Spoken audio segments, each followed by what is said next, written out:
We are motherfucking live. I think we're motherfucking live right now because it never gives us the goddamn countdown. Well, anyways. No, it all doesn't. right. All right. Nerd Farmers, we are almost to the momentous occasion of being Nerd Farmcast episode 50. This is not that podcast. This is Nerd Farmcast episode 49. No. This is the eve of greatness of 50. But what's going to be different this time is instead of me, having the reins, I'm actually putting the reins over to Kevin. He's got a few things that he wants to do.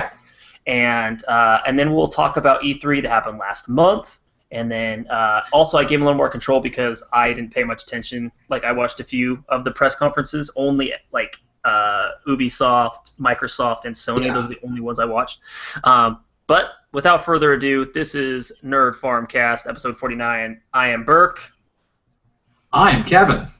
Perfect. And Kevin, I'm just going to give you the you take the leads here, my friend. Go on to it. Now I'm just staring at myself. What have you done today? Yeah, I presented you to everyone. I'm in control here. Okay. Alrighty. So this is your big chance. Don't fuck this up. Is this it? Is there like a band manager in the back of the house? Like he's gonna sign me if I do this right? Sweet. Okay. So before we get into E3, which has it been a month? Really? It was June, right? Yeah. Well, I mean we're at the kind of the beginning. Yeah. Of this month. So anyway, neither here nor there. Before we get into the E3-ness of it all, like a recap, we'll do a little pit for Pat, you and me, your impressions, my impressions, everyone's impressions. We're doing something a little new for the Nerd Farmcast, which I think is what you call it, right? You don't call it Farm. Oh, yes. Oh, yes. Okay, Nerd Farmcast. I actually have some bylines from the week, but I call it the Nerd Farm News Harvest. Boom. So I have like 7 news articles that stuck out to me. I'm going to throw them at you. You regurgitate how you feel to me. All right? All right. So we're going to start. All right, number 1, and this one might be met with some derision from you, I believe. But let's start. Evolve is getting a second stage, or stage 2, as I'd like to call it. Turtle Rock's sleeper non-hit is back as a free-to-play shooter. Once the PC beta period has ended, Stage 2 will be coming to PS4 and Xbox One. Burke, what are your ephemeral feelings on that news? The big thing about that coming back is I think they said they got like 1,000 to 2,000 like new people like the first day. I know my numbers are off because I didn't read the exact stuff on it, but I didn't know there was numbers to read. Oh yeah, and it was like they had a bunch of new players come in because it was free to play, and I'm kind of like maybe they were just like I'm gonna try it now because it's free. I don't know. But Turtle, the good thing that I see that came out of the Evolve going free to play is Turtle Rock recognized what they did wrong. Okay. And we talked about it a lot when it first came out, where you needed like a goddamn diagram to know what version of Evolve you were buying and what you were getting with it. And yeah, it was, and I was turned off by it. I wasn't going to buy the season pass because I don't buy season passes anymore. But it was as much as the game. I remember it was like $60 for that season pass. Yeah, and it was, and there was a lot of it saying, we don't know when it's going to come out. A lot of their stuff was Turtle Rock was like, hey, we're going to give these extra people for free, and they end up not. Like they were only available with the DLC. So they did a lot of stuff wrong. Now that's coming to free to play, going into beta, which I find very strange that they're going like back into beta.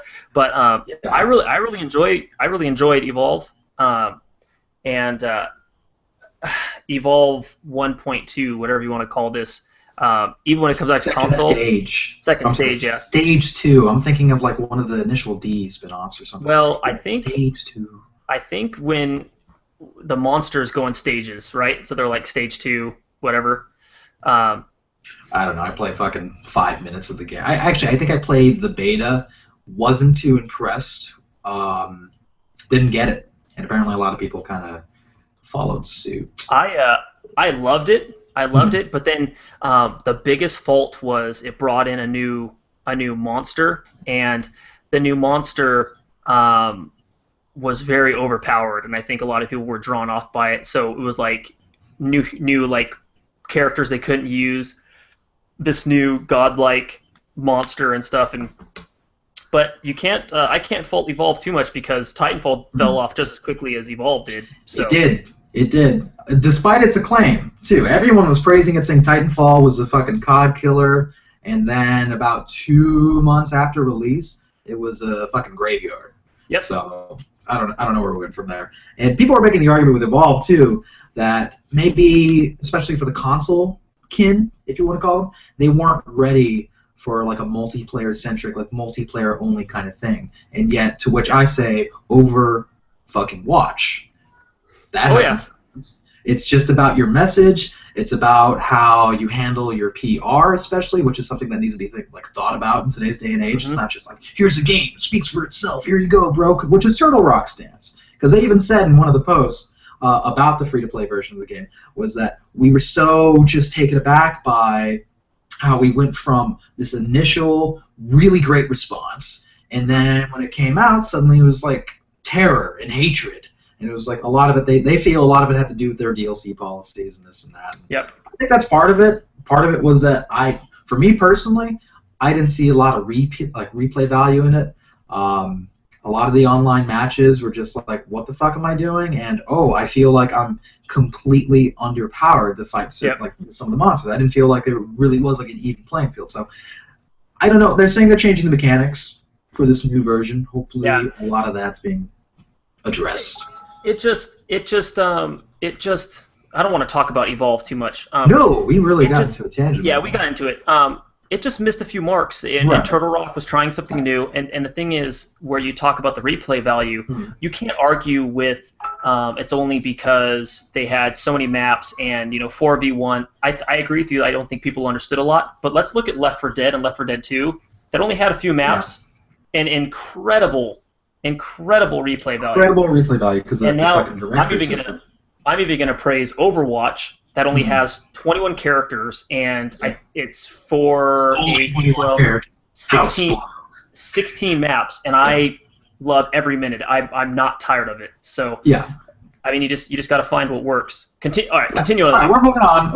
Evolve, cool, free to play. It's free for you, whatever. Anyway, number 2. I know you don't want to fucking hear anything about this, but Halo 5 has the highest number of active players since Halo 3. And this is a quote, direct quote.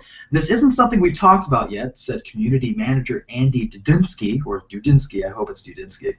"But I am rather happy to share that even before the free-to-play period, or free play period, I should say, it's not free-to-play, don't get excited, Halo 5 has had the highest monthly active players for Halo since Halo 3, which is fucking flabbergasting to me, because I thought Halo 5 kind of, sank. My question is, what are the numbers like? They wouldn't reveal the numbers, actually. I looked at the same article, and they're like, no, we can't get into the exact numbers because, everything's kind of muddy. I don't know what the numbers are. So Halo 3, if it's concurrent with that, well, I don't even know what the fuck that game peaked at. It's like, hey, I want to let you know that my game has the most people playing it that have ever played it. Oh, yeah? How many people are playing it? 18. How many played your last game? 6. So we're up 120% right now. Give me fucking numbers, because you look at Overwatch that's playing Overwatch in South Korea is taking over LOL. It's destroyed StarCraft, and I say South Korea, but that's where those they can actually keep those numbers and know those numbers. It destroyed StarCraft. StarCraft is on their fucking national flag. Oh yeah. So it's. All right. And that's what I'm saying is, so if you give me numbers. Yeah. I don't have any numbers for you, but neither does the Dudinsky, which forever he will be known as the Dudinsky. Unimpressed. I'm just kind of surprised because for that one, I think that one went to bed already. A lot of people said they were disappointed with the campaign. It's the only Halo. And I know you don't give a shit about Halo. That's fine. I love you for it. But it's the only Halo that I didn't play, so I will probably continue to do so. But apparently, they cite one of the reasons is that they've offered all their DLC content for free, which I think it is a good plan. But how engaging can some of the DLC be if it isn't have some sort of price point to it? I mean, think, is it just tiny incremental, or is it big maps? Yeah, we talked about this a few times. I think that the climate of DLC will change. I think every game is now, when you buy a game, you will get DLC. But I think developers are going to try to push those season passes. But I'd say as a consumer, don't pay for them, because I think if the game's not doing well, like let's say Evolve wasn't doing well, now that DLC is free. So wait, see how it goes on. With Star Wars, they've only come out with one of their DLC packs so far. So like, wait, don't buy that season pass yet. Just wait, and I think you'll see the climate of like season passes and the climate of DLCs change a little bit. Yeah, absolutely. You know, times evolve. Times evolve. Play on words. We're gonna go to number 3. We're gonna keep it real current. We're gonna keep it as current as the last 2 days. Nintendo shares upped by 10% after Pokemon Go's release. It puts their market value at $23 billion. Pokemon Go not actually developed by Nintendo. Point of fact, it is a Niantic/Pokemon Company joint, so they are reaping the benefits on somebody else's back, which, you know, that's what publishers are for. So yeah, Pokemon Go's kind of fucking exploded right now. It's like a big, I think it's number 1 on the Android store and iOS store, I believe. Free game.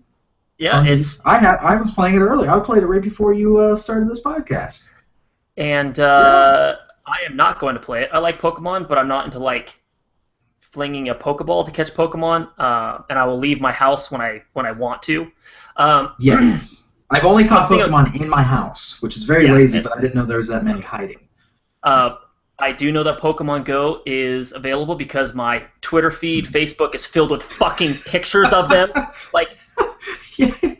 Everyone knows you're playing Pokemon Go. I don't need to see a picture of a fucking Pidgeon. Like, the Pidgeon's fucking everywhere. Like, stop. You show me a Charizard, show me a fucking picture of a Charizard. I know. Show me something impressive. Yeah, like fucking a rat and a pigeon. Come on, get out of here. So this leads me to my next item in the article, which is there are some unforeseen consequences with a AR game where you have to walk out of your house to play. And here's our next headline. Wyoming teen discovers dead body instead of AR pocket monsters while playing Pokemon Go. It's kind of dark.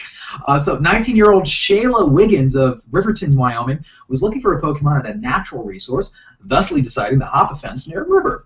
She instead found the face-down corpse of an unidentified male floating in the water, prompting her to call 911. That's going to stick with that girl for life. She even said that she just cried for a while after that one, but she did not report whether or not she caught the Pokemon, which is news I care about. I think she reported that she did not catch it. Honestly, I think in a later thing it said she didn't catch it. But the news on a brighter thing. It was a police station in it was a police station in Europe. Yeah. And they sent out a press release saying, "Don't come into our police station to catch Pokemon." Like, that was their press release. It was worded very well, but there's already signs saying, like, you know, don't come in here to catch the Pokemon or whatever. Like, people are already posting those signs. Employers are already like, catch Pokemon on your time off, not when you're working at your desk. So the other thing about Pokemon Go is people were like, oh, you know, the free-to-play will change drastically when Nintendo gets a hold of it. Well, they have, like, you can buy incense and coins. Like, the max is $150. Like, you could buy $150 worth of microtransactions, like, in one. And yeah, I'm like, oh, it's all going to change because Nintendo's in charge. No, they have an option for $150 fucking dollars as a microtransaction. $150. So just look at it. Go to your microtransaction on Pokemon Go. It's $150. I don't even want to know. I don't intend on using any dollar amounts on this fucking thing. Oh, there you go. Good for you. That's not what I'm gonna do. I mean, I'm here to catch Pidgeys. Is what I'm here to do. Pigeon, everyone. I don't even know that much about the game besides, like, I think there's an arena function. I think you can battle other people. No, I'm not sure. From what I understand, it's mostly just walking around and fighting, like, Snorlaxes and trash cans. That's the whole game. And people are fucking mystified. And it's just like, are people that, I mean, I know it's wish fulfillment for a bunch of 90s kids out there, but are we that easily entertained? Or is this going to be like the Mitomo situation where it's like it's cool for a month and then it's dead?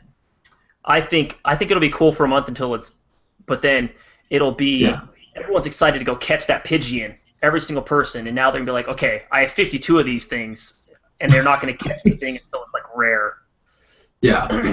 All right. So can you still see me, by the way? My computer's doing weird things. No, I can't. So I'll put it to myself. You're fine. Just keep going. Put it on yourself. Put it on your lovely self. It's on myself. My lovely mug. Alrighty. So we're almost through this, man. Bear with me. Number 4 on this list is the new Tomb Raider film. Has a release date of March 16, 2018. It's starring a Miss Alicia Vikander. If you don't know her, she's from the movie Ex Machina, and she'll be Lara Croft. Yeah, you remember? Did you see Ex Machina? I did. Ex Machina is a fantastic film. Come on, say it quietly. Machina. Anyway, no, it's Machina. Machina. I know it is, but okay. Anyway, the film is directed by, I love this name. It's a great name. His name is Roar Uthog. Like, they got a fucking Viking making this movie. That's amazing. Roar Uthog. And it will be inspired by Square Enix's rebooted series of games. It won't have anything to do with the blue tank top Lara Croft that we know of old. Nothing to do. And from what I understand, the script is written by Marty Knox, and if you don't know her, she's worked on Buffy. She worked on the Fright Night remake. Have you seen that one? The Fright Night remake is a fantastic movie. It is, with the late Anton Yelchin. The recently late Anton Yelchin, if you heard about that one. Yeah, I did. I just you got your finger on the pulse. I know you heard about it. I did. That was fucked. Anyway. But I told you it was just last week, so not really. My pulse is far away. I just heard about it last week. Yeah. Okay. Fair enough. So I mean, I'm neither here nor there. We're still on a streak of horrible fucking video game movies. Warcraft being the latest perpetrator. Assassin's Creed looking like it's going to take the mantle for December. Which Ubisoft even went on record saying that they view Assassin's Creed as just a simple marketing tool. As basically a 2-hour-long billboard for people to go play the games, because they're not making much money on it, so they're not banking on it. Which they made more money than they thought they would on Syndicate. So because Syndicate was actually good. Syndicate actually did not suck, which is not to say that most of the Assassin's Creed games suck. Yeah. Unity just fucking destroyed the faith. Yeah, Unity was bad, and I didn't care for the time that Syndicate was in, so I didn't play it. Like I don't need old time Britain. I don't need it, sir. I love it, sir. No. I love it. I'm out.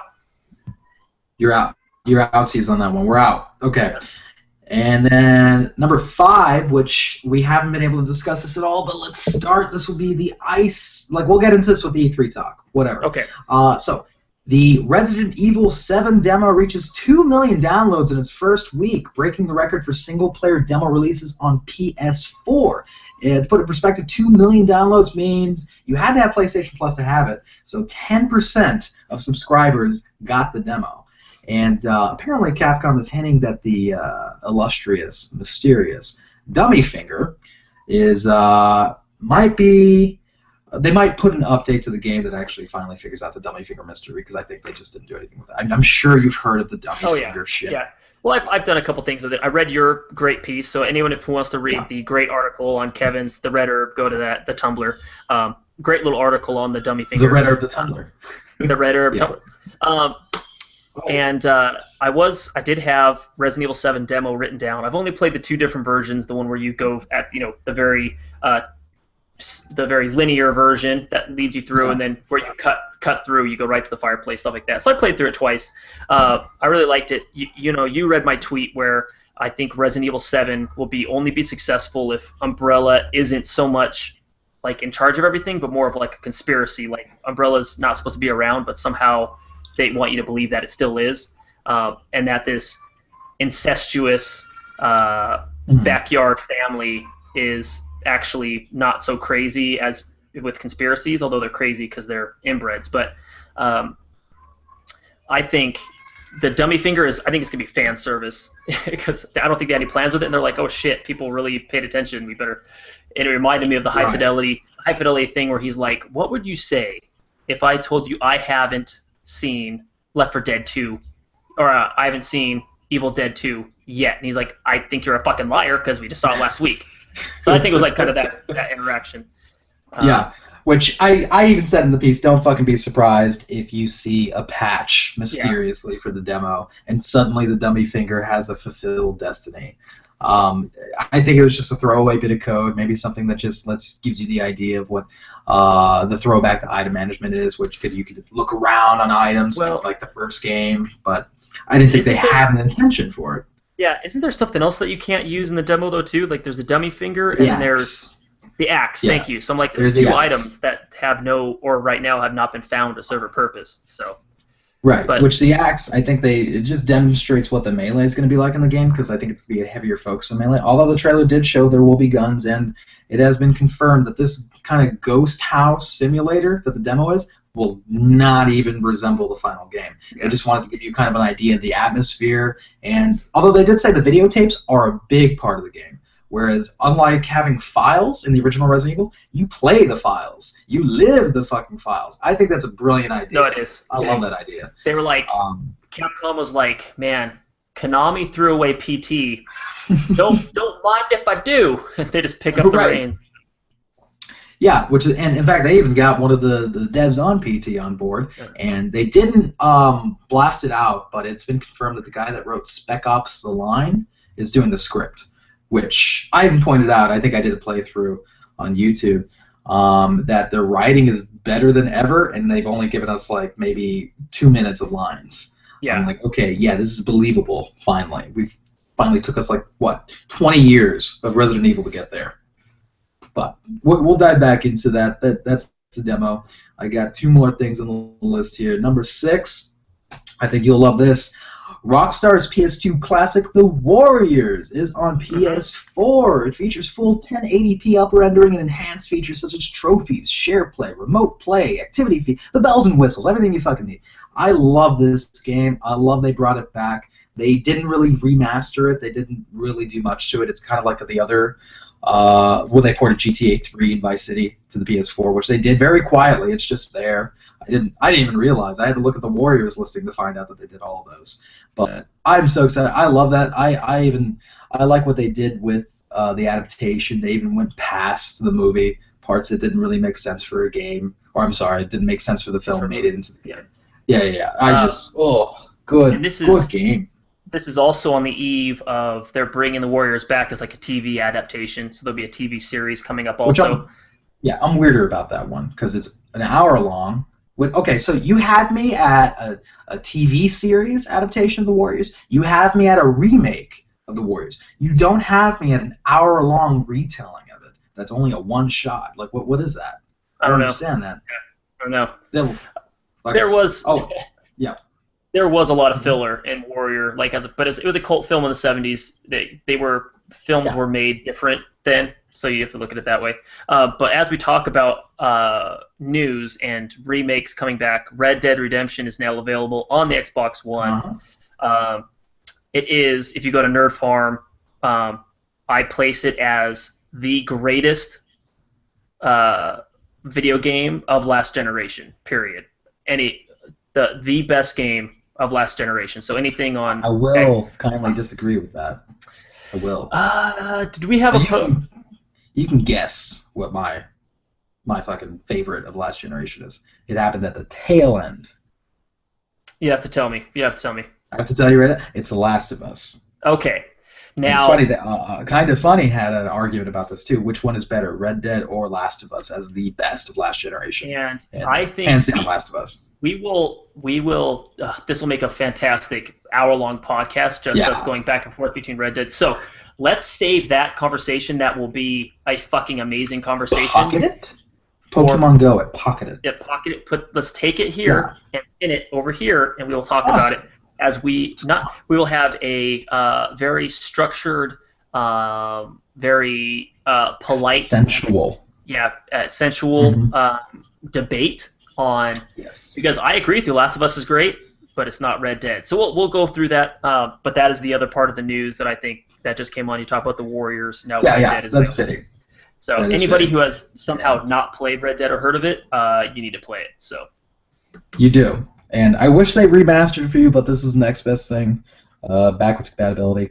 I mean, I actually went into my 360 catalog too. I was like, where the fuck is it? It's gone too. I don't know where the hell it is. I had that. I had Undead Nightmare physical too. I don't know where they went. It's making me mad.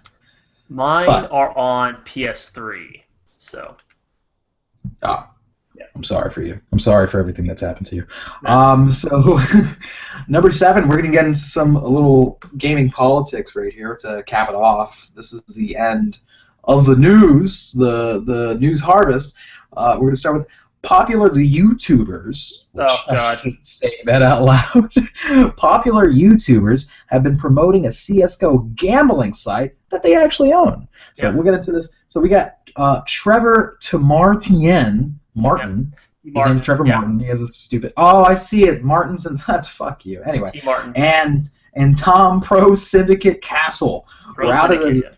Yeah, I know. Not any other syndicate. We're outed as the president and vice president, respectively, of CS:GO Lotto, a site where people can gamble real-world money for the chance to win in-game weapon skins that sometimes can be worth hundreds of dollars. Now, the pair failed to disclose their affiliation with the website despite plugging it numerous times on their channels, which the Federal Trade Commission deems as motherfucking illegal.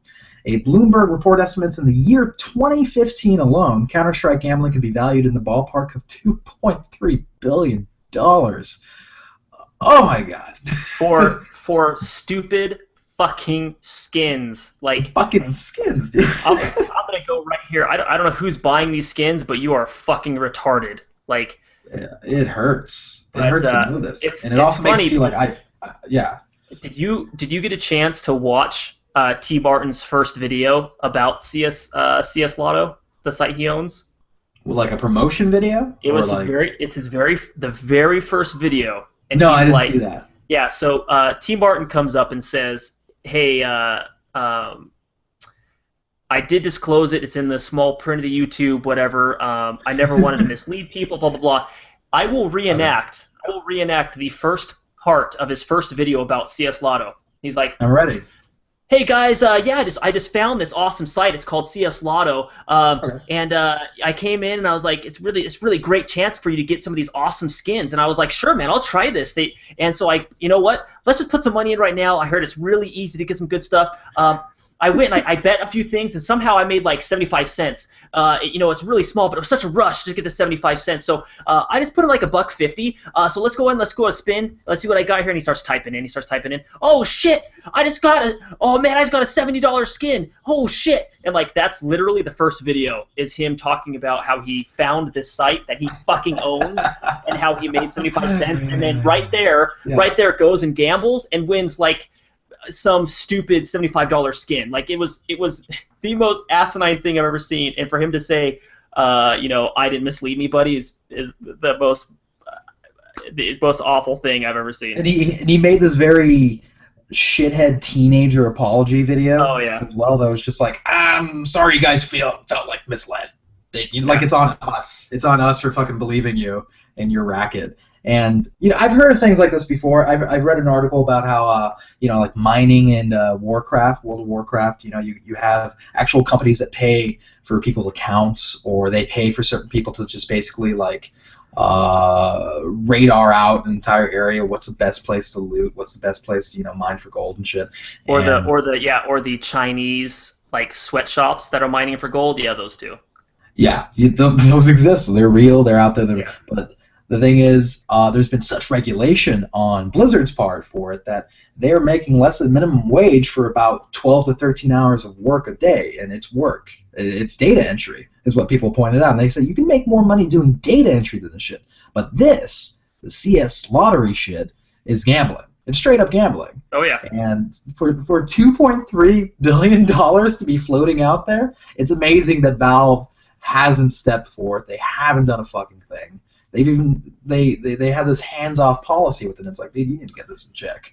They have remained quite quiet during this whole time. So Right, because they don't want to dirty their fucking fingers in it. They don't want to cross anybody. They want to cross any fans when it comes down to it. But dude, I mean, people are getting exploited. That's what it comes down to. People are fucking getting rich off of your goddamn game, and usually billion-dollar corporations don't enjoy that. So, call to action on Valve. But that rounds up the news harvest. I hope you like that. That took, it's took good. 3 hours. And it's the thing is, if we're going to do a news harvest, like, we have to do a podcast probably every 2 weeks because shit happens, right? Yeah. So we'd have to.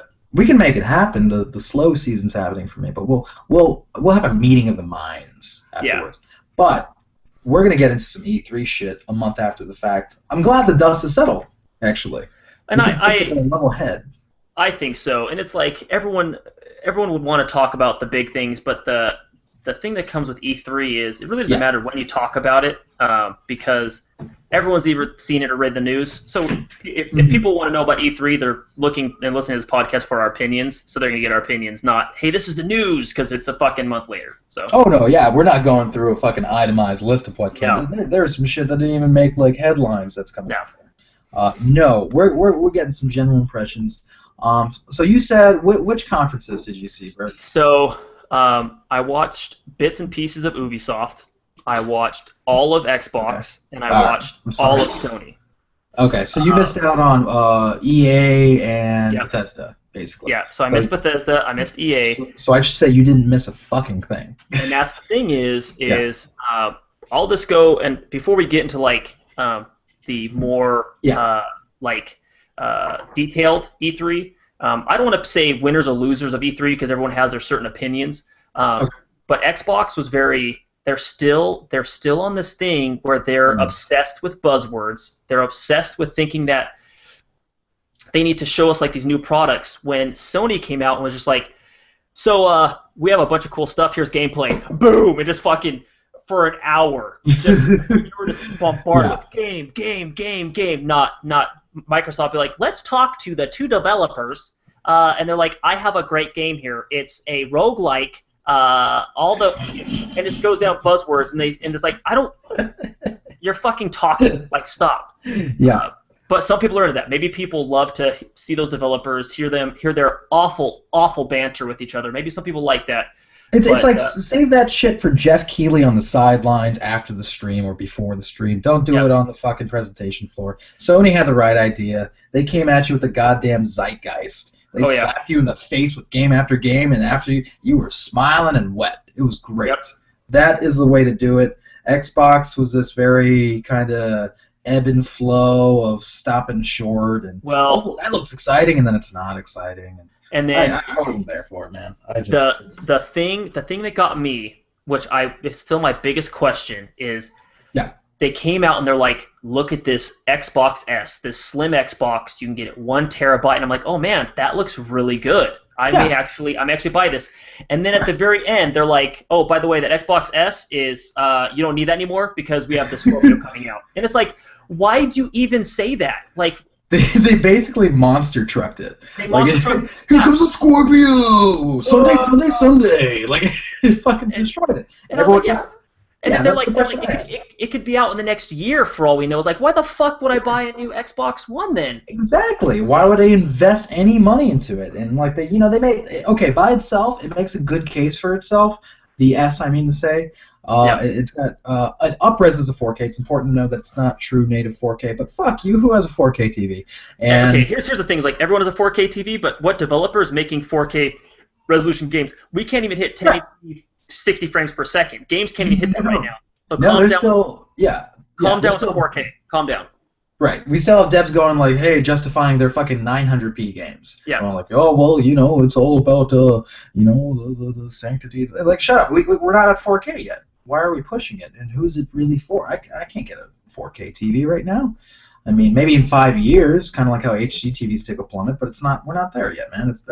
We're talking about high-end shit right there. Now, what interests me, what gets me, because I am kind of a fidelity guy, despite the fact that no 4K, is I like the idea of like more horsepower. I like a high-end version of my console, and I'd say my console instead of saying Scorpio because I really want this action for the PS4 with its eventual Neo, because I'm Sony this generation. Sorry, kids. Xbox just hasn't proven itself to me. I mean, I'm looking at an Xbox caked with dust. It is a sad state of disrepair at the moment. And we'll talk about the presentation also is I don't care for virtual reality. I don't care for VR. But Sony Sony came out and they said, because I think the big problem right now is with the Vive and the what's the other popular VR right now? Oculus. So between Vive and Oculus, there's some games that don't work for both. And Sony came out and said, we already have these games in development. They will work for our Sony VR. And they showed some stuff, and I was like, that's actually kind of cool. I'm not going to buy it, but it was reasonably priced. It's $400. I look at that as, I say reasonably priced because it's virtual reality. It looked pretty cool, and Sony did a very good job selling it. I don't know if I'll ever buy it. I'm not a big VR guy. But I think if I was on the edge and Sony came out and said, hey, this is $400 instead of buying a whole new PC and you have a Vive and an Oculus that you'd be able to get some games, some with not.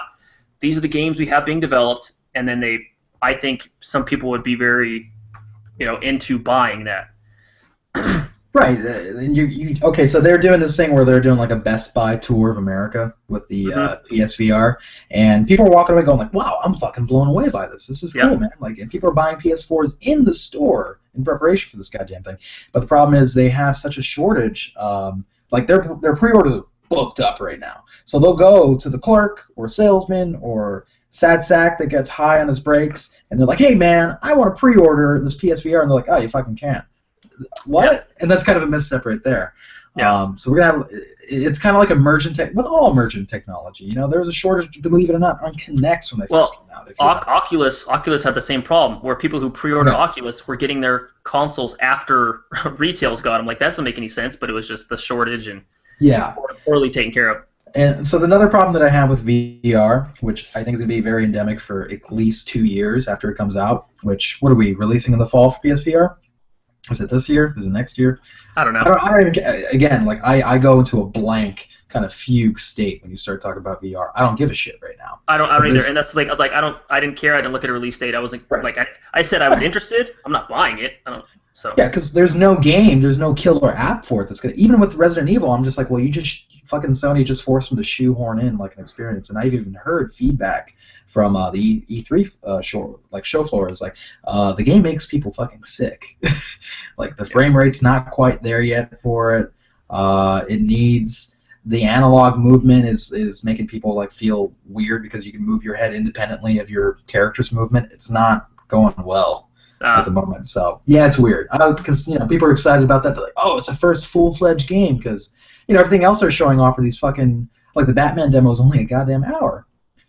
Like, it's not a game. They call it an experience. It's like, so it's something to show off, like grandma, like like the Wii bowling or something. Yeah. And we're gonna be in that stage for at least 2 years before we have publishers going like, all right, this is something bankable. Let's actually invest maybe a AAA title into it. Mm-hmm. Until then, it's gonna be circus games, and I'm not interested in dropping $400 for circus games. I don't know about you.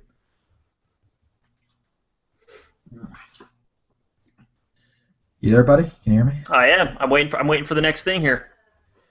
What is your next thing? No, hey, you're in charge here. Oh, yeah, I forgot I'm in charge. All right. Capping off VR, that happened there. Xbox dropped the Scorpio, obviously. We don't need to update everybody on what's going on with that, but dumb with the Xbox S, because it's like, why the fuck get it? I'm hearing things about the Neo, which was a no-show at E3. They did this weird thing a few days before E3 saying like, all right, Sony just came out. It exists. We have nothing to show you. We don't have lockdown details, but it will be a 4K console, and it's supposed to make, again, going back to VR better, because you need like at least, I believe it's 90 frames per second for VR to not make you, throw up. Yeah. Which, this new console thing, we talked about it at some length beforehand on I think it was the last Farmcast, number 48. Go back, hit the link. You should have like a link show up right there. If I could, I would, but I can't. No, I mean like physically, just like hold up like a cat with a link. Oh yeah. Just like blast it across it. Whatever. So that was that. Let's go to the games. You said you missed EA and Bethesda. Shame, shame, shame, shame, shame. Which Although, EA was not really. like, I heard they had like some 5-minute long FIFA like live action like video or something. Oh, they really did though. That was the bathroom break right there. Yeah, and then Battlefield 1 was shown on three different press conferences with the same like fucking trailer. The same trailer, endlessly. Although I will point out, so after the EA presser, which it's fucking escaping me to remember what they showed. Oh yeah, they showed this kind of behind the scenes kind of thing on Mass Effect, which was like the only game I was truly excited about out of EA. And it showed nothing. It showed like some concept shit, a little bit of in-game footage, or what could have been in-game footage. I don't know. And they did that last time with Mass Effect 3, and they were like, hey, they took us into the developers' offices, and they were like, we're working on these voice acting, and then this is some of the cool design for these characters, and so they've done it in the past. Yeah, they have, and they basically BioWare said outright that they wanted to give the show floor to Battlefield and whatnot, because they say in November they're going to hit us hard with some news about Mass Effect, because it's aiming for a spring release, which surprised me because I thought it was tail end of 2017 for sure. Yeah, I'd say still count on that. Yeah, that's true. But Battlefield 1, we'll go to Battlefield 1. The one thing that I want to mention, they did a little like a versus match, the first live gameplay match featuring some YouTube fuckwads that I could give shit all about, and some celebrities that are, kind of bewildered to be there, except for Terry Crews. That looked like he was fucking enjoying the shit out of that. Well, wasn't it? It was Zac Efron and who was with him? Jamie Foxx was with Zac. And the joke was like they just look fucking like toasted out of their fucking heads.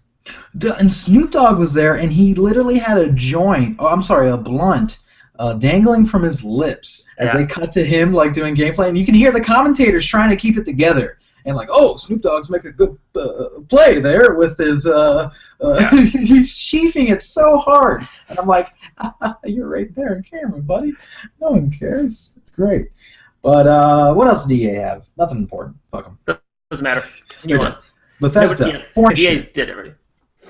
Bethesda, boring as shit. I'm sorry. They're aside from Skyrim remastered or special edition or whatever the hell they decided to. Which I'm very excited about. I did hear about Skyrim remastered. Oh, Bethesda had Quake, but it's PC, so I'm never gonna play it. But I was excited to see Quake come back. So. Right, I was kind of excited too because I was like, yeah, it's about time you can went back to Quake. Yeah. But it's Quake Championship Tournament. Which one is it now? I think it's like Quake Champions. It's something like that.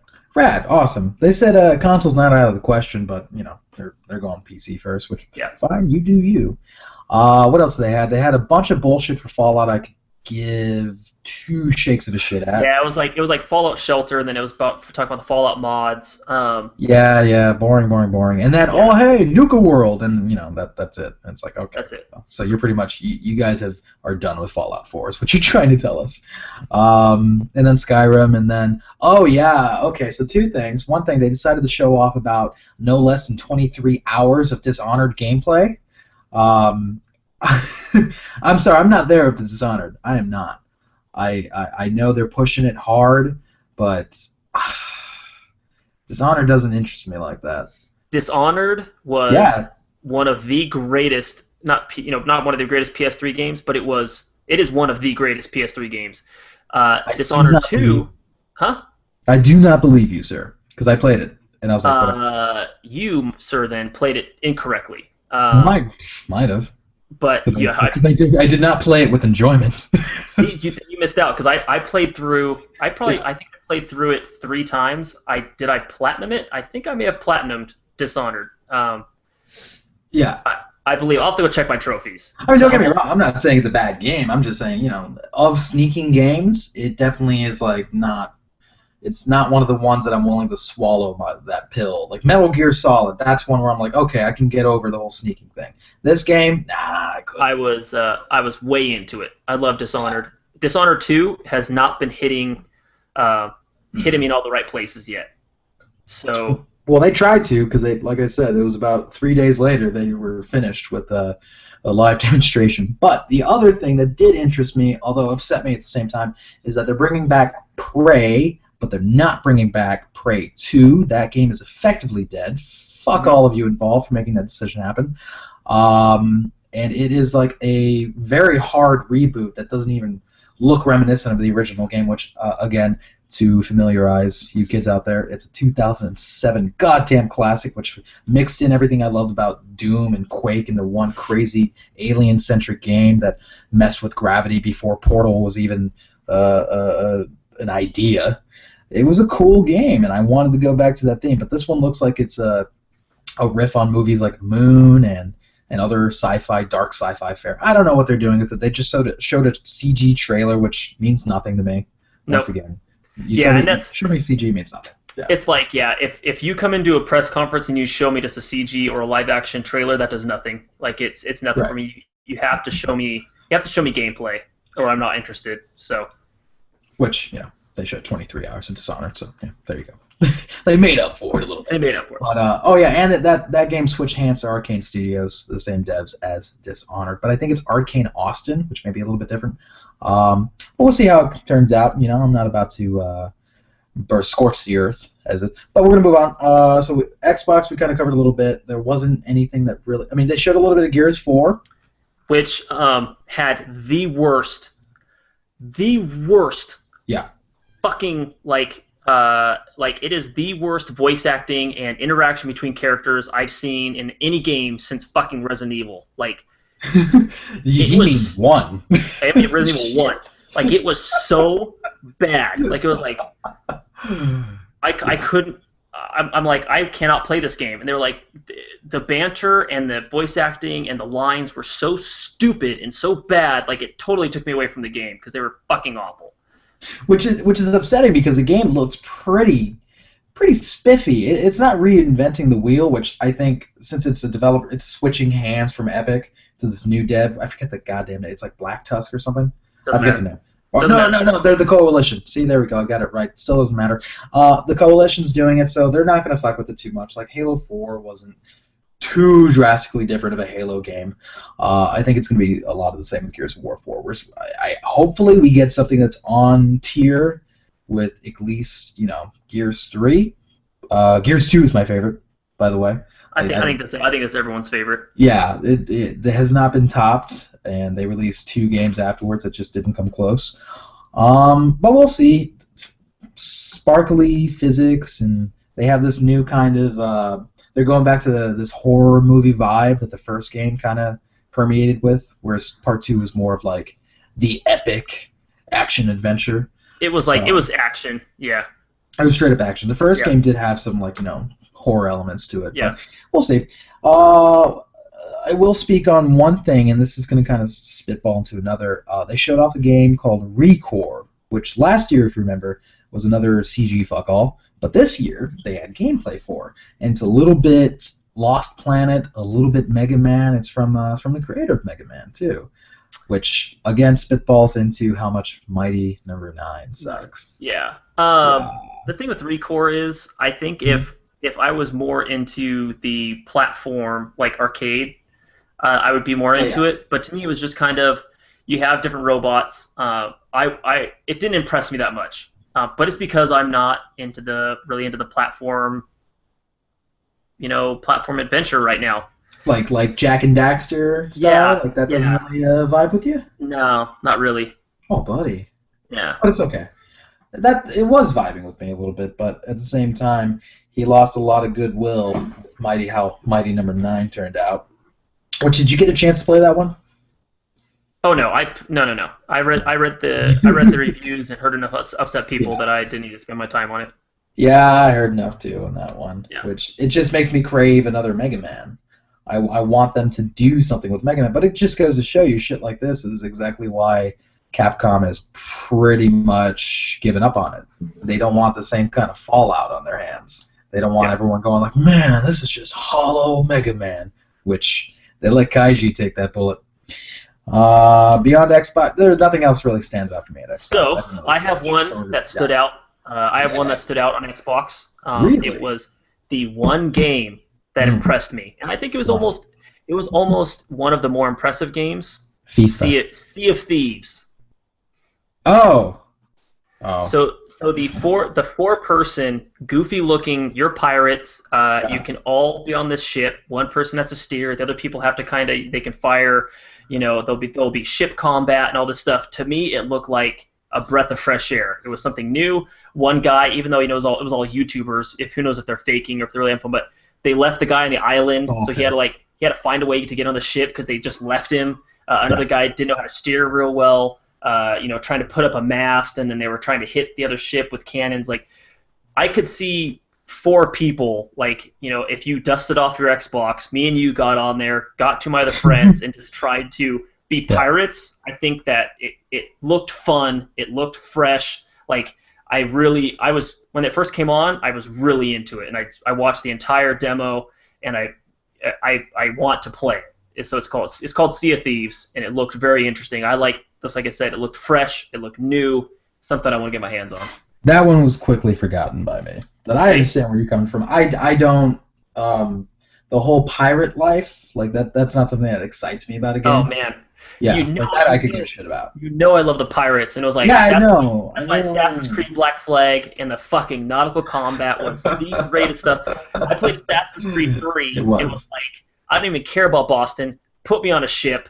I want to be on the, That's the best part of that game. Yeah, and it's the nautical combat on Black Flag is so good. I want more of it. And Sea of Thieves is goofy. It looked fun. The pirate life for me. So. I got you, buddy. Maybe I'll dust off the Xbox. I mean, those dust bunnies have gotten out of control. And then we're gonna move on to, and I have to start laughing. Ubisoft, which apparently is so full of themselves they believe that they deserve a press conference that's 2 fucking hours long. 2 hours, I know, and I was like, when is this gonna end? And it was 2 hours. It wouldn't stop. It just wouldn't stop. But they did show some things that were interesting, and they got their goofball awkwardness out of the way really early on with the Just Dance demonstration. Yeah. And then they're like, all right, clear the fucking stage. We're going to try to be somewhat serious about this. Other things that showed obligatory Watch Dogs 2 footage, which, I don't know. I went from kind of like, oh, that looks interesting to, oh, wait a second. No, they burned me the first time. Fuck them with Watch Dogs. I don't care. When it comes to open world this year, or games of that ilk, Mafia 3's got my dollar. Yeah, Watch Dogs wasn't awful, but it wasn't good. It wasn't good. And Ubisoft, they will have to prove themselves with Watch Dogs 2. Like it's going to have to. I'm not buying it. I'm going to wait till all the reviews come out, and I'm just going to wait till people say, hey, this is not a shittier Watch Dogs, or this is not the same, because it can't be the same. So. No, it's got to knock it out of the park, but. Whatever. I'm moving on from that. The thing that did look interesting, although I didn't play the first, I think you recommended to me, South Park sequel. Oh, South Park: The Fractured But Whole. You have not played The Stick of Truth yet? No, I didn't. Oh my God. But it's free if you download the new game. You have to free download. You have to play. Like, do you like South Park? I fell off with it, but I enjoyed the shit out of it. I did too. I haven't watched South Park in years, but the Stick of Truth is so good. Like, it is such a good RPG. I heard it was. I heard it's a really good game. And it's like it has all the good voice actors. The lines are funny. All the characters are in it. It has, I fell off like you, and so I didn't understand a few of the characters that I ran into. But if you watch South Park regularly, you would know exactly who these people are. The jokes in it, would be even funnier. I mean, how can you not enjoy a RPG where you can be one of the classes you can be as the Jew? Like, you have to play that class, and dude, you have to play it. I will play it. And it'll get you ready for the Fractured Butthole, and you'll be ready. You'll be like, I can't wait for this game. Yeah. Well, if South Park is if modern South Park is anything like what they demonstrated, because they're making some biting commentary on superhero movies as a whole. It was good. It was like, ouch, you just dragged DC and Marvel through the dirt in one joke. I love it. That one I'm interested in. Well, what else did they drop on us? Okay, so I'm going to skip to this because the others are bullshit to me.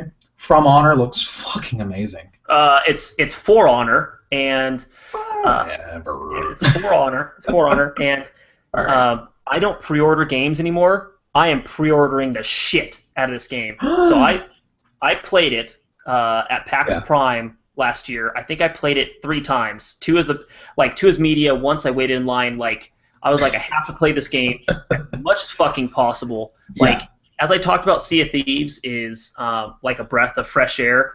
For Honor is like I don't know how to explain it. It's the game mechanics. It's like this raw, and it's this amazing like battle combat that pulls you in, and like you're really into Dark Souls right now. I'm not, but it is like this combat that's just crazy, and it's gritty with these, I mean, you feel like you're on the battlefield. It is without a doubt like one of my most anticipated games. I cannot wait till this game comes out at all. I wasn't even aware that it had a single-player campaign, and they showed it off, and I was like, yeah, I'm there with it. I love it. This 4-person team, and you run up and you have to kind of capture different points, but then you can call in trebuchets and like if you're samurai, you can call in arrow strikes. Like it is fucking amazing. Yeah. And I'm very disappointed that we had a conversation, and I'm actually very much Norwegian, if you haven't been able to tell from my stubbornness and my pale complexion. As am I, my buddy. As am I. I will dishonor my roots and not play Viking, and I will play the fucking Knights, because the Knights are the greatest. Like, I am all about the honor, period. It's all about the Knights. I'm sticking with the Vikings. Oh, I don't know man. what you're talking about. You're about to get mollywopped, as I like to say. Oh my God, the Knights are so... And plundered. Nope. Sir. It's all about honor and duty, my friend. And you look at the Knights. Oh, and that's the other great thing. I don't think you go into a lot of stuff, but I'm kind of a girl when it comes to customization. You can choose between male and female as your For Honor, and you can change. I played mostly the Knights because I told you I love the Knights. You can change their masks, like their helmets, and there's like a helmet that looks like a gladiator, like lion, and it can be like silver and gold, and it's so good. I'm about it. That of the new IP, that's one of the more interesting ones because it looks like if somebody took Dynasty Warriors and made it not shit, and that's exactly the kind of thing I need in this world. And it is a refined Dynasty Warriors. It's not hack and slash because that you won't survive that way. It's this. No. There's a definitely pit for pat with the combat. It's good looking. I like it. And since I've gotten into Dark Souls and all that, now I'm really down with the whole taking your time with the battle kind of style. So that was the winner for the Ubisoft show because afterward they showed a bunch of their bullshit. One of them was like this VR bird fighting game. I think it was like Hawken or whatever. Didn't matter. And then they ended with the show the only way that Europeans could end a show. Their big reveal, their big last game was a fucking snowboarding game. Like this is what they were going like. Yeah, this is our next big thing. It's called Steep. I don't remember that. Like because people walked away after.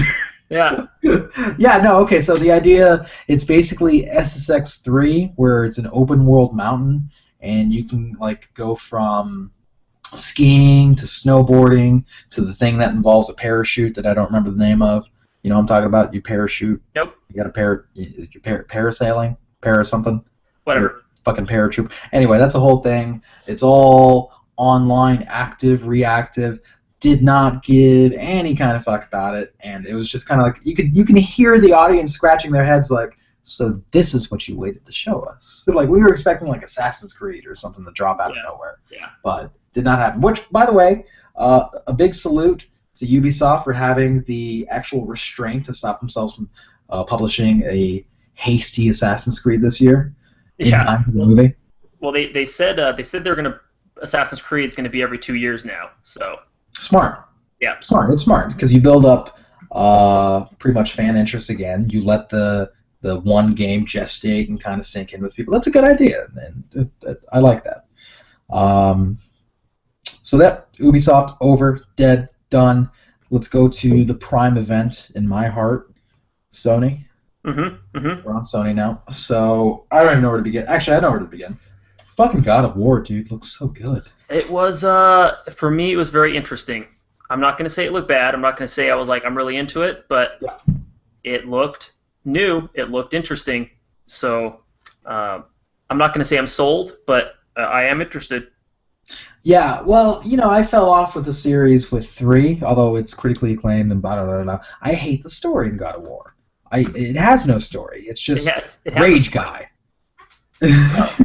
Yeah, there's some sort. The interruptions between Bloodlust. It's cutscenes. Huh? Have you seen that?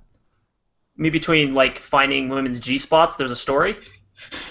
You were pounding too many beers in between those cutscenes. But yeah, I just didn't care. I couldn't relate to Kratos. He's bald fury.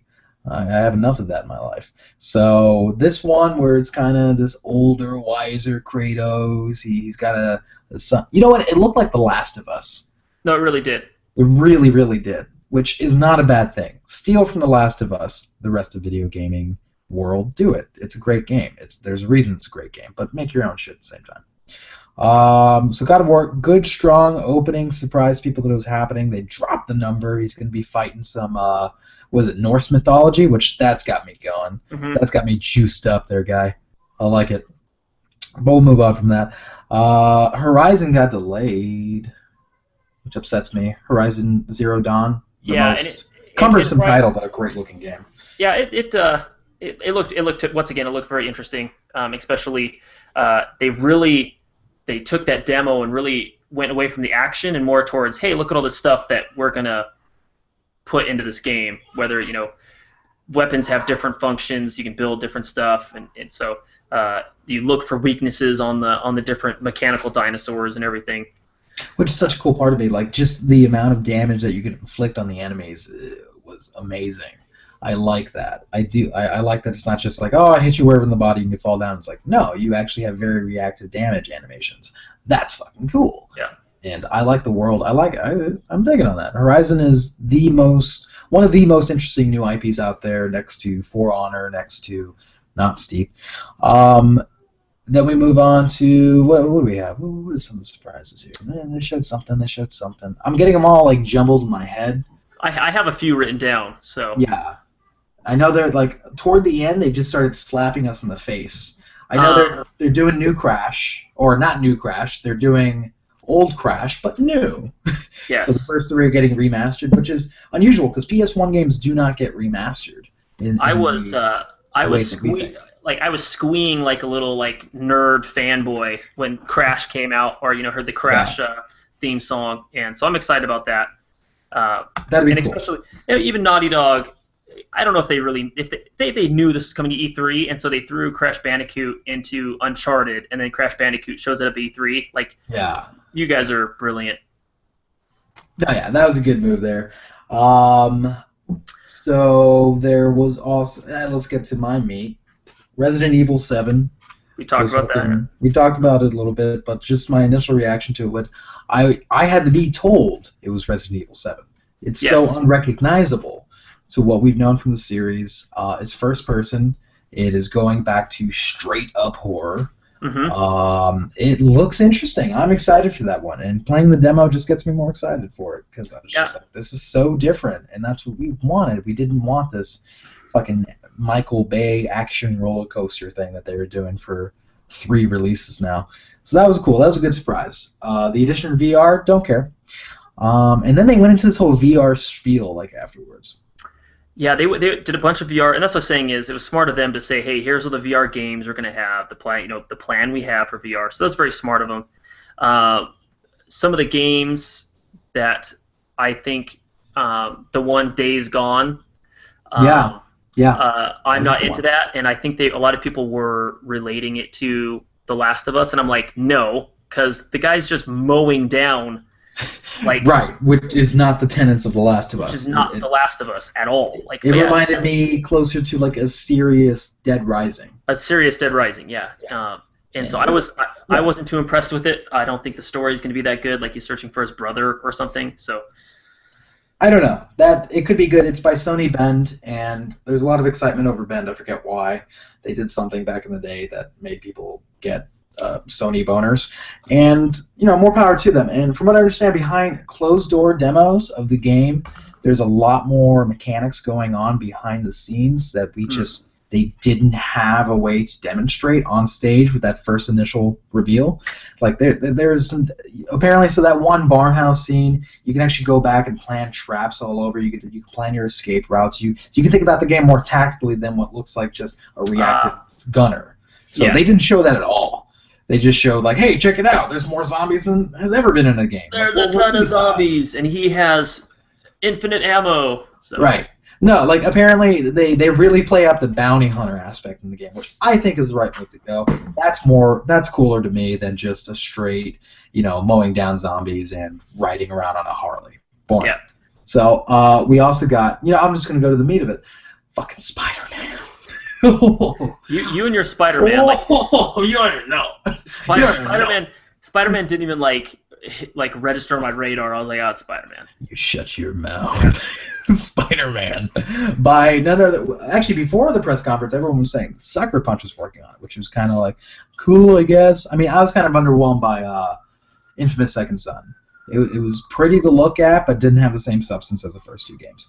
But Insomniac doing it, it's touch and go. I mean, Sunset Overdrive was cool as fuck, but just didn't have lasting appeal for me. No. And then they had that really bad dud. What was it? Fuse or it had an orange cover art. I don't know what the fuck it was. Haze. No, it wasn't Haze. It was more recent than Haze. Way more recent. Oh. Yeah, it was like a team shooter that just kind of fell off the radar as soon as it got on the radar. So that could be touch and go, but they've been working on it for a while now. It won't try to coincide with a movie. It has its own story. Apparently, it's a part of Marvel's new regime, which they actually give a shit about video games instead of just passing it off to some, fourth, fifth party developer that used to work on GBA titles. So they want to do the Arkham treatment to it. They've even said so. They want to be on that level, and it's about goddamn time. Spider-Man is a treasure to me. So that's fun. Don't you shake your head. I'm not shaking my head. It's like Spider-Man. I love Spider-Man. He webs everything up with sticky web. Come on. Now you give me an Ant-Man game, then I'll be interested. I hate you for saying that. I think that upsets me. That's what I said. It was Civil War. Oh, I'm Team Cap because if you put Hawkeye and Ant-Man on a team, I'm on that team. I don't even care what their values are. Like Ant-Man and Hawkeye, I'm there. Done. Easy. We're gonna move on because we're just gonna move on. So I'll let you take the floor on a little bit of this. I'll just say it out loud. I'll say the name. Death Stranding? That's on my list. Death Stranding. There we go. Death Stranding. So have you read the not conspiracies, but people have looked so deep into that trailer. Have you read some of the stuff? I have, and it's so it has to deal with black holes and relativity and physics bending shit. And I'm just like, dude, what did you see? I saw Norman Reedus cradling a baby boy. I don't know what you're talking about. Norman Reedus cradling a baby boy who was attached to him via a umbilical cord that looked like just like an auxiliary cord, right? Into being covered in oil-soaked beaches. But apparently people saw on his dog tags there were formulas for physics and stuff. Yeah, that led to black holes and different dimensions. Fantastic. That's okay. a bunch of possible beached whales, and then it was 6 or 7 floating things. So that number is significant, means something. But it's Hideo Kojima, and I will be on board. But I need to see gameplay. But it's hype. Right. It's hype. So it's a hype train, and there's been a little bit of derision about that because, especially you have your big boy Xbox fan Phil Spencer going around saying, well, we wanted to show you games that were coming out in the immediate future, whereas Sony was showing you shit that they didn't even have release dates on. And I understand the intention is that most of these games will probably come out 2017. Now this game doesn't even have an engine that they decided on yet. They said that they're working with multiple engines to figure out which one they want to develop on. We are so early in development, we will not see this game until 2019, the earliest. Oh, yeah. And it kind of hurts to know that. I don't think so. It's take the time. We know Death Stranding is going to be a thing. And then it will be at every E3 until it comes out. So So it's our new Last Guardian. Exactly, which The Last Guardian showed more stuff. There are other Guardians that can fly, and we found out that the one Last Guardian cannot fly. I am curious about the game, but once again, it looks like a platform adventure, so I'm not like that into that stuff. But it has my curiosity. So I'm tepid about it. I mean, it's been so long. Whereas I read somewhere an interesting point was this game could have been the tits if it was released like 3 years after Shadow of the Colossus, but it is a 10-year development cycle, and through that time, a lot of the time, either between bouts of radio silence, Sony and the studio kept on trying to say that, hey, everything's fine behind the scenes. It's like, no, it's fucking not, dude. Yeah. Like, it's a troubled production. The creator of the game left and then came back as a contractor. I mean, how good is this game going to be? People are acting like, oh, no, it's going to be revolutionary. Like, no, it's not. It's going to be fucking just like what we see. It's going to be a little platformer with some cool style, and that's it. And it might be like, a couple hours long, and we're done. And I hope exactly. I hope it has some feeling. I don't know how good the story's going to be. Whether be like Ico or Shadow of the Colossus. If it would have came out, like you said, 3 years after those, it would have been perfect. But we'll see what the story holds. If it can make me feel something. Right. So much has come out since then, and so much has either aped on Shadow and Ico, or has just outright been better than. Yeah. And it's like, what is The Last Guardian going to do to make us go like, all right, let's unify. The Team Ico's amazing. Japanese gaming is superior. It's like, no. Not anymore. It's not the life we live. But now, this is going to be a perfect segue into, we feel the game that wants you not to feel is We Happy Few. And I played... Yeah. Well, that was at the Xbox showing. Yeah, I played the... Was that the Xbox? I thought it was Sony. Yeah. It was Xbox. Well, I thought it was Sony, so I've been saving it because I thought it was Sony because it feels like a Sony indie title. So if it was Xbox, good for them. Well, I think it is coming out on PS4. I'm pretty sure. I got a key. I got a key last year, and it was like Steam during alpha, and the game is very interesting. Has a very BioShock feel to it. Everyone walking around with their fake faces. You're not allowed to have feelings and stuff, and they can tell when you're not taking your meds and stuff. And it was this creepy. It was enjoyable enough, and I'm very interested in the story. Jim Sterling, for everybody who knows who Jim Sterling is, he's a voice actor, so it'll be interesting to see his voice acting work. But that's a game that I am also interested in looking at, and that's all the games that I have written down. It ends at We Happy Few for me. Yeah, I think that's pretty much. I mean, obviously Spider-Man, RE7, God of War, Death Stranding. Yeah, that pretty much covered the big games coming out there. There was some stuff that wasn't at the conferences, like we got the Injustice 2 reveal beforehand, which cool. Honestly looks like more of the same. The only big thing that they're doing is that you can get gear in between fights, which actually is kind of a revolutionary thing for fighting games, because as Street Fighter V shows you, sometimes it could just be all it is the fighting, and that's fucking boring. I'm sorry, like, we're in 2016. Do things with your game. Have a meta game. Understand what a meta game is. And then there was another one that was interesting to me. You remember the game Lords of the Fallen? You shouldn't. No. You shouldn't remember it. It was a Dark Souls kind of ripoff.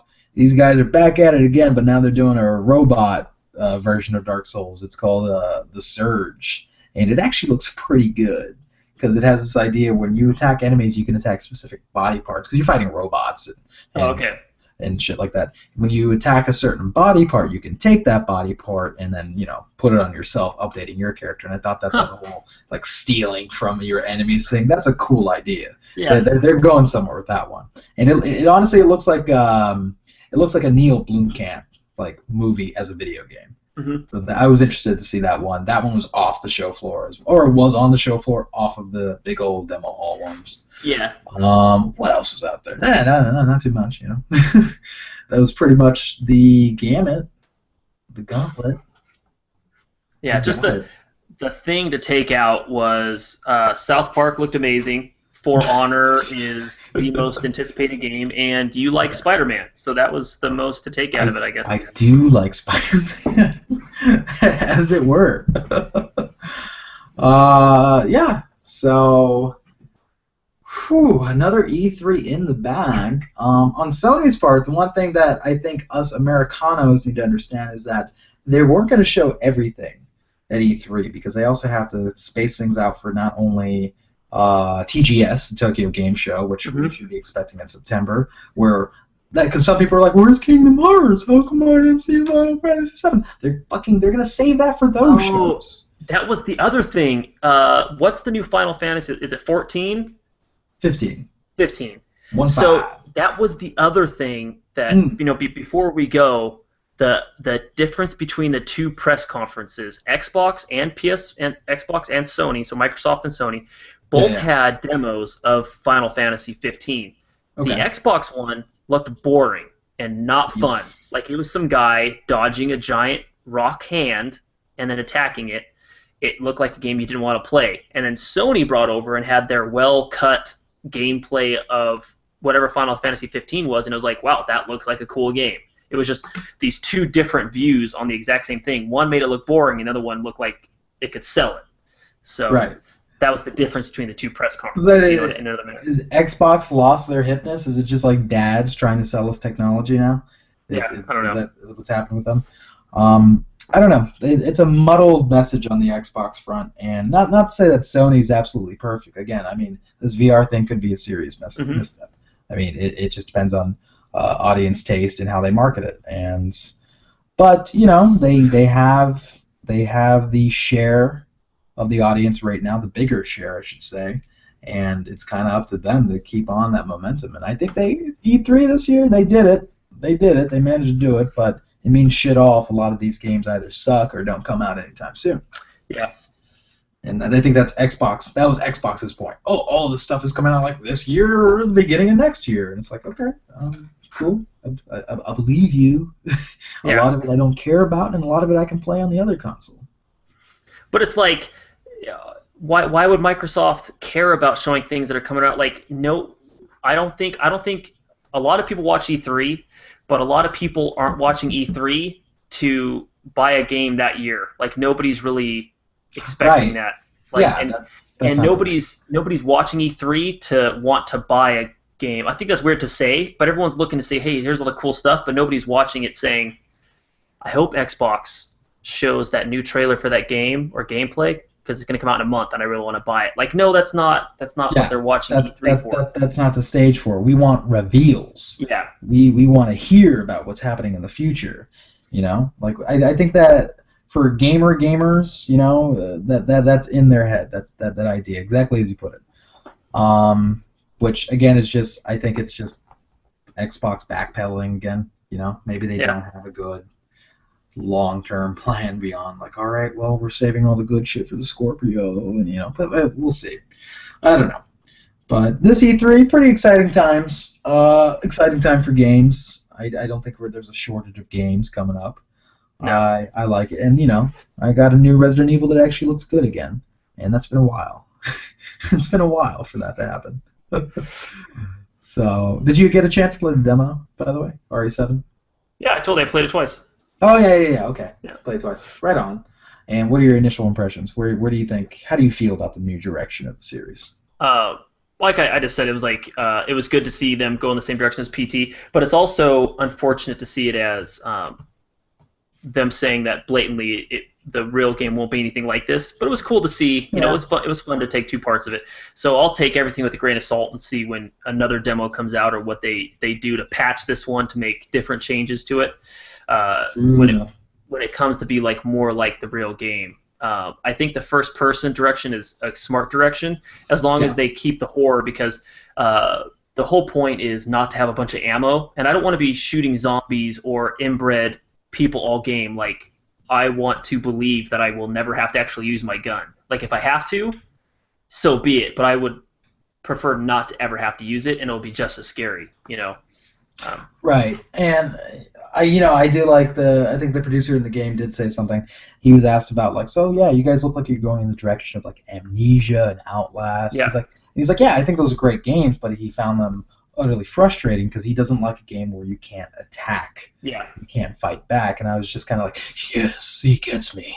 Like, that's how I feel. But also, it's like that takes away from part of the fear, like. Oh, absolutely, that you can like conquer your enemies. And that's what I'm saying is like if you don't have a lot of ammo. Yeah. Yeah, it's nice that you can fight back, but a lot of times maybe that's not the best option, Right. And I would like that where it's like, okay, you can definitely be smart about it, run away. Because I'll use Alien as an example. Right. Yeah, you had a few weapons, but that alien's not going away. Like it's so. Yeah, you aren't just hiding all the time. You have some ways to defend yourself, but it was still scary, No, it made sense. Yeah. But yeah, that was E3 in a bag, and we weren't there. Neither of us were there. Nah, I will never be there, unfortunately. So. No, not with the Nerd Farm. Not with the. No, they require a bunch of stuff. We're not popular enough, so. Yeah, that's right. They tease me though. Every year they're like, make sure you register, and I'm like, why? So you can deny me again, like the 5 other times you've denied me? Like I'd rather not. Yeah. What else are they needing from you? Like, what do they want proof of? You have to give them Google Analytics and say that you get like 10,000 hits a month or something, or 30,000 hits a month. It's some regular number. Which I don't understand because I know people who have like less traffic than our site have gone, so I don't exactly know like if there's some loophole or I don't know. There might be, but fuck it. All right, good enough, dude. All right, well I think we're coming to a close, huh? Yeah. All right. Well, that's Nerd Farmers. That's Nerd Farmcast episode 49. Before we have our episode 50, that possibly me and Kevin will argue about which is better, The Last of Us or Red Dead Redemption. There's no Until question. then, I don't know. It's a 5-minute podcast where I just keep on saying Last of Us. That's not good. That's not a good debate. But it's a correct debate. No. It's just no. It's Last of Us. This was episode 50. This is episode 50. Right here. Boom. Boom. Done. All right. Well. Do you have your closing your closer here? It's the same as always. I've been Kevin. Remember to save your games. And I'm Burke. Be nice.